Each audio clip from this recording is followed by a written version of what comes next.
बात करनी चाहिए जितनी आवश्यकता हो, कभी अधिक फालतू बात हमें करनी नहीं चाहिए। एक राजा था, उसने बहुत बड़ा महल बनाया, बहुत बड़ा महल बनाया तो उसने जितने क्षेत्र के उसके जो जिम्मेदार थे सबको उसने गृह प्रवेश में निमंत्रण दिया। सब आए, सब जिम्मेदार, सबसे पूछा कैसा है हमारा महल, कैसा बना है, कोई कमी तो नहीं। इस तरीके से एक जिम्मेदार था, उससे पूछा कि राजा ने पूछा भाई कैसा है हमारा महल। बोले महाराज महल तो बहुत सुंदर है, लेकिन महल में एक कमी कर दी आपने। राजा बोले यार हमने बड़े बड़े कारीगरों को बुलाया, सबको बुला के हमने महल बहुत अच्छा बनाया, तुम्हें कमी कौन सी समझ में आ गई? तो जिम्मेदार बोला महाराज आपने जो घर का जो दरवाजा बनाया ना महल का, वो दरवाजा बहुत छोटा है। राजा बोले कैसी बात करते हो, दरवाजा क्यों कहां छोटा है, वो तो हमने अपने हिसाब से बनाया है, तुम्हें छोटा क्यों समझ में आ रहा? बोले महाराज जब इस संसार से जब आप शरीर छोड़ के जाएंगे और यहाँ से जब आपकी अर्थी निकाली जाएगी तो वो दरवाजे से निकलेगी नहीं। राजा को गुस्सा हो गया, बोले कितना मूर्ख है, अरे मैंने अभी अभी नया महल बनाया, मकान जो है इसके गृह प्रवेश में सबको बुलाया, ये कैसी उल्टी सीधी बात करता है, डाल दो इसको जेल में। उठा के जिम्मेदार को जेल में डाल दिया। अब जैसे जेल में डाला, जिम्मेदार जब नहीं पहुंचे तो जो है सुबह उसकी पत्नी को पता चला कि अरे उन्होंने तो यहाँ सब उल्टा सीधा बोल दिया। अब पत्नी आई तो जो सैनिक दरवाजे पे खड़े थे बोले वो जिम्मेदार क्यों पता करने आए। अरे बोले जिम्मेदार का तुम क्या पता करने आए, जिम्मेदार ने कल उल्टा सीधा बोल दिया। तो राजा ने जेल में डाल दिया। बोले क्या बोल दिया? तो उन्होंने ये कह दिया कि जो है वो कह रहे कि महल का दरवाजा बहुत छोटा है। क्यों छोटा है? बोले इसलिए कि जब राजा का जो अंतिम शरीर यहाँ से छूटेगा तो अर्थी कैसे निकलेगी। तुरंत पहुंची जाके महाराज जो है राजा के चरणों में प्रणाम किया।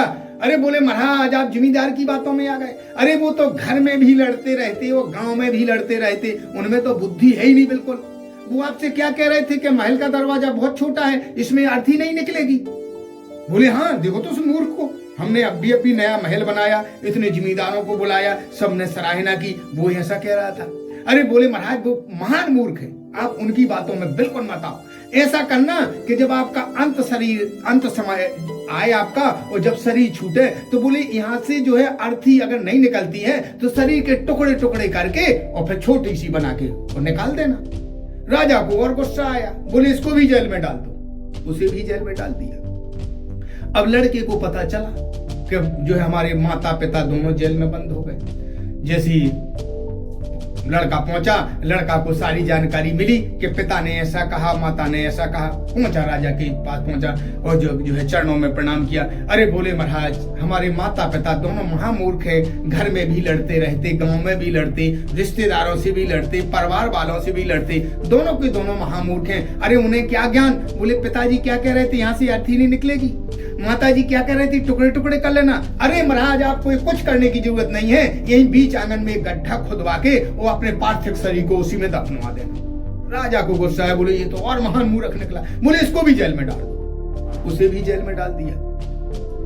अब जो है कुछ दिनों के बाद जिम्मेदार के पिताजी को पता चला कि जो है हमारा लड़का, हमारी बहू, हमारी नाती तीनों राजा ने जेल में बंद कर दिए। उसे पता चला कि उसके लड़के ने ऐसा कहा, बहू ने ऐसा कहा, नाती ने ऐसा कहा। पहुंचा जाके राजा के चरणों में जो है मस्तक नवाया और बोले महाराज इन मूर्खों के चक्कर में आप कहां से फंस गए, ये तीनों के तीनों महान मूर्ख हैं। हे राजन मैं आपसे प्रार्थना करता हूं कि आप हजारों वर्ष तक जिए, आपकी बहुत लंबी आयु हो, आपका परिवार दिन दूनो रात चौगुना बढ़ता रहे। जो आपने महल बनाया ऐसे आप 10 महल और बनाएं और आप बहुत दीर्घ आयु हो, लंबी आयु हो और प्रजा आपको प्राणों के समान प्रिय रहे और आप प्रजा को भी प्राणों के समान प्रिय रहें। और एक नहीं आप 10-10 महल बनाएं और आप हजारों साल जिए।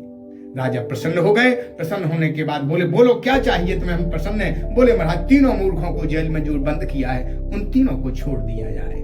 इसलिए क्या है, हमें जिस किसी के लिए भी बोले हमें हमेशा अच्छे मीठे और मधुर वचन बोलना चाहिए। हम कभी ऐसे वचन ना बोले जो किसी की अंतर आत्मा को ठेस पहुंचे। इसलिए हमेशा हमें मीठे और मधुर हितकारी वचन बोलना चाहिए जो हमारे वचन सुनते ही दूसरों को प्रिय और अच्छे लगे।